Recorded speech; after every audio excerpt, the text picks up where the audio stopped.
ನಮಸ್ಕಾರ ಫ್ರೆಂಡ್ಸ್, ನಾನು ಶ್ವೇತಾ ರಾಜೇಂದ್ರನ್ ಮಾತಾಡ್ತಾ ಇರೋದು ಲಕ್ಷ್ಮಿತಾ ರಾಯರ ಮಗಳು ಕನ್ನಡ ಯೂಟ್ಯೂಬ್ ಚಾನಲ್ಗೆ ತಮ್ಮೆಲ್ಲರಿಗೂ ಆತ್ಮೀಯವಾದ ಸ್ವಾಗತ. ಮುಂಜಾನೆಯ ಶುಭಾಶಯಗಳು ಸ್ನೇಹಿತರೆ. ಇವತ್ತು ವಿಶೇಷವಾಗಿ ಮಾಘ ಮಾಸದ ಹುಣ್ಣಿಮೆ ಇರೋದ್ರಿಂದ ನಾನು ಒಂದು ಪುಟ್ಟ ತಂತ್ರನ ಹೇಳ್ಕೊಡ್ತಾ ಇದ್ದೀನಿ. ಏನಂತ ಅಂದರೆ ಸ್ನೇಹಿತರೆ, ವಿಶೇಷವಾಗಿ ನೀವು ಅಂದುಕೊಂಡ ಕೆಲಸ ಕಾರ್ಯಸಿದ್ಧಿ ಆಗಲು ನೀವು ಈ ದಿನ ಈ ಪುಟ್ಟ ತಂತ್ರನ ಮಾಡ್ಕೊಬೋದು.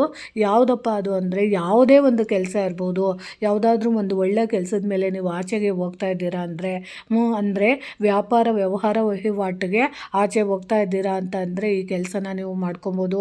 ಅಥವಾ ಒಂದು ಒಳ್ಳೆ ಕಡೆ ಹೆಣ್ಣನ್ನ ನೋಡೋಕೆ ಹೋಗ್ತಾ ಇದ್ದೀವಿ ಅಂತಂದರೆ ಅಲ್ಲೂ ಕೂಡ ಮಾಡ್ಬೋದು. ಅಥವಾ ಒಂದು ಬಿಸ್ನೆಸ್ ವಿಷಯದಲ್ಲಿ ನೀವು ಏನೋ ಮಾತಾಡೋಕ್ಕೆ ಹೋಗ್ತಾ ಇದ್ದೀನಿ ಅಂತ ಅಂದ್ರೆ ಮಾಡ್ಕೊಬೋದು. ಒಂದು ಕೋರ್ಟ್ ಕಚೇರಿ ಕೆಲಸಗಳಿಗೆ ಹೋಗ್ತಾ ಇದ್ದೀನಿ ಅಂತ ಅಂದ್ರೂ ಕೂಡ ಮಾಡ್ಕೊಬೋದು. ಒಟ್ಟಿನಲ್ಲಿ ನೀವು ಯಾವುದಾದ್ರೂ ನೀವು ಬಹಳ ದಿನದಿಂದ ಅಂದುಕೊಂಡ ಕೆಲಸ ಕಾರ್ಯಸಿದ್ಧಿ ಆಗೋದಕ್ಕೆ, ಅದು ಇಂಥದ್ದೇ ಕಾರ್ಯ ಅನ್ನೋದಿಲ್ಲ, ನಿಮ್ಮ ಮನಸ್ಸಿಗೆ ಗೊತ್ತಿರುತ್ತೆ ಯಾವ ಕೆಲಸ ನಮಗೆ ಆಗಬೇಕು ಅಂತ ನೀವು ಮನೆಯಿಂದ ಹೊರಡ್ತಾ ಇರ್ತೀರ, ಆ ಕೆಲಸಗಳು ನಿಮಗೆ ಅಭಿವೃದ್ಧಿ ಆಗ್ತಾ ಇಲ್ಲ ಅಂತ ಬೇಜಾರಲ್ಲಿರ್ತೀರ. ಅಂದರೆ ಇವತ್ತು ನನಗೆ ಕೆಲಸ ಆಗಿಬಿಟ್ರೆ ಅರ್ಧ ತಲೆನೋವು ಕಡಿಮೆ ಆಗುತ್ತಪ್ಪ, ಅಥವಾ ನನ್ನ ಜೀವನದಲ್ಲಿ ನೆಮ್ಮದಿ ಸಿಗುತ್ತಪ್ಪ, ಬಹಳ ದಿನದಿಂದ ನನಗೆ ಈ ಕೆಲಸಕ್ಕೆ ಅಂತ ಒದ್ದಾಡಿ ಸಾಕಾಗ್ತಾ ಇದೆ, ಏನು ಮಾಡಿದ್ರು ಆ ಕೆಲಸ ಆಗ್ತಾ ಇಲ್ಲ, ನೆಮ್ಮದಿ ಸಿಗ್ತಾ ಇಲ್ಲ, ಹೆಂಗಾದರೂ ಮಾಡಿ ನನಗೆ ನೆಮ್ಮದಿ ಅನ್ನೋದು ಬೇಕು, ನನ್ನ ಅಂದ್ಕೊಂಡಿರೋಂಥ ಎಲ್ಲ ಕೆಲಸಗಳು ಕಾರ್ಯಸಿದ್ಧಿ ಆಗಬೇಕು ಅಂತ ಬಯಸೋ ಅಂಥವ್ರು ನೀವು ಏನು ಮಾಡಬೇಕು ಅಂದರೆ ನೋಡಿ,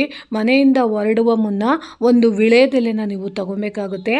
ಅದಕ್ಕೆ ಒಂದು ಹನಿ ಜೇನುತುಪ್ಪನ ಹಾಕಿ ಅದಕ್ಕೆ ನೀವು ಓಂ ನಮೋಂ ಭಗವತಿ ಪದ್ಮಾವತಿ ರಿದ್ಧಿ ಸಿದ್ಧಿ ದಾಮಿನಿ ಅನ್ನೋ ಮಂತ್ರನ ನೀವು ಒಂದು 51 ಸಾರಿ ನೀವು ಹೇಳ್ಕೊಂಡು ಆ ಎಲೆನ ನೀವು ಆ ಜೇನುತುಪ್ಪದ ಜೊತೆ ಸೇರಿರೋಂಥ ವಿಳೆದೆಲೆನ ನೀವು ಅಗಿದು ತಿಂದು ನೀವು ಹೋಗಬೇಕಾಗುತ್ತೆ. ನಮಸ್ಕಾರ ಮಾಡಿಕೊಂಡು ಆ ದೇವಿ ಪದ್ಮಾವತಿ ದೇವಿನ ನೀವು ಸ್ಮರಣೆ ಮಾಡಿಕೊಂಡು ಆ ವಿಳೆದೆಲಿರೋಂಥ ಜೇನುತುಪ್ಪನ ನೀವು ಸವಿದು ನೀವು ಹೋಗೋದ್ರಿಂದ ನೀವು ಅಂದುಕೊಂಡಿರೋಂಥ ಕೆಲಸಗಳಲ್ಲಿ ಏನಾದರೂ ವಿಘ್ನಗಳಿದ್ದರೆ, ಅಡೆತಡೆಗಳಿದ್ದರೆ, ಅಥವಾ ಯಾರ್ದಾದ್ರೂ ಶಕ್ತಿ ಪ್ರಭಾವದಿಂದ ಮಾಟ ಮಂತ್ರದ ಪ್ರಯೋಗಗಳಿಂದ ಮನೆಯ ಸುತ್ತಮುತ್ತ ಕೆಟ್ಟ ತರಂಗಗಳಿದ್ದರೆ ಆ ಕೆಟ್ಟ ತರಂಗಗಳೆಲ್ಲ ಹೋಗಿ ನಮ್ಮ ಜೀವನದಲ್ಲಿ ಒಳ್ಳೆಯದಾಗೋದಕ್ಕೆ ಖಂಡಿತವಾಗ್ಲೂ ಈ ವಿಳೆದೆಲೆ ಸಹಾಯ ಮಾಡುತ್ತೆ. ಯಾಕಂದರೆ ಯಾವುದೇ ಒಂದು ಕೆಲಸ ಕಾರ್ಯಗಳು ಅಡೆತಡೆ ಆದಾಗ ಪದ್ಮಾವತಿ ದೇವಿಯ ಆಶೀರ್ವಾದದಿಂದ ಎಲ್ಲ ಕೆಲಸಗಳು ಕೈಗೂಡೋದಕ್ಕೆ ಲಕ್ಷ್ಮಿಯ ಸಮೇತವಾಗಿ, ಯಾಕಂದರೆ ವಿಳೆದೆಲೆಯಲ್ಲಿ ತಾಯಿ ಜಗನ್ಮಾತೆ ಮಹಾಲಕ್ಷ್ಮಿ ಇರ್ತಾರೆ, ಅಂಥ ಮಹಾಲಕ್ಷ್ಮಿಯ ಜೊತೆಯಾಗಿ ಪದ್ಮಾವತಿ ದೇವಿನ ನಾವು ಸ್ಮರಣೆ ಮಾಡೋದ್ರಿಂದ ನಮ್ಮ ಕೆಲಸ ಕಾರ್ಯಗಳಲ್ಲಿ ವಿಳಂಬ ಆಗಿದ್ದರೆ ಅಥವಾ ಕುಂಠಿತ ಆಗಿದ್ದರೆ ಅದೆಲ್ಲ ಹೋಗೋದಕ್ಕೆ ಈ ದೋಷ ಪರಿಹಾರ ಆಗಿ ನಮಗೆ ಕಾರ್ಯಸಿದ್ಧಿ ಮಾಡೋದಕ್ಕೆ ಇದು ವಿಳೆದೆಲೆ ನಮಗೆ ಮತ್ತು ಜೇನುತುಪ್ಪ ಖಂಡಿತವಾಗ್ಲೂ ಸಹಾಯ ಮಾಡುತ್ತೆ. ಇದು ಸಣ್ಣ ಪರಿಹಾರ, ಆದರೆ ತುಂಬ ಚೆನ್ನಾಗಿ ಕೆಲಸ ಮಾಡಿಕೊಡುತ್ತೆ. ಇವತ್ತೇ ಮಾಡ್ಕೊಬೇಕು ಅನ್ನೋದೇನಿಲ್ಲ, ನಿಮಗೆ ಯಾವತ್ತು ನೀವು ಯಾವುದಾದ್ರೂ ಒಂದು ಒಳ್ಳೆಯ ಕೆಲಸಕ್ಕೆ ಅಡೆತಡೆ ಆಗಿದೆ ಅಂತ ಅನ್ನೋರು ಪ್ರತಿಯೊಬ್ಬರು ಕೂಡ ನೀವು ಇದನ್ನು ಮಾಡ್ಕೊಬೋದು.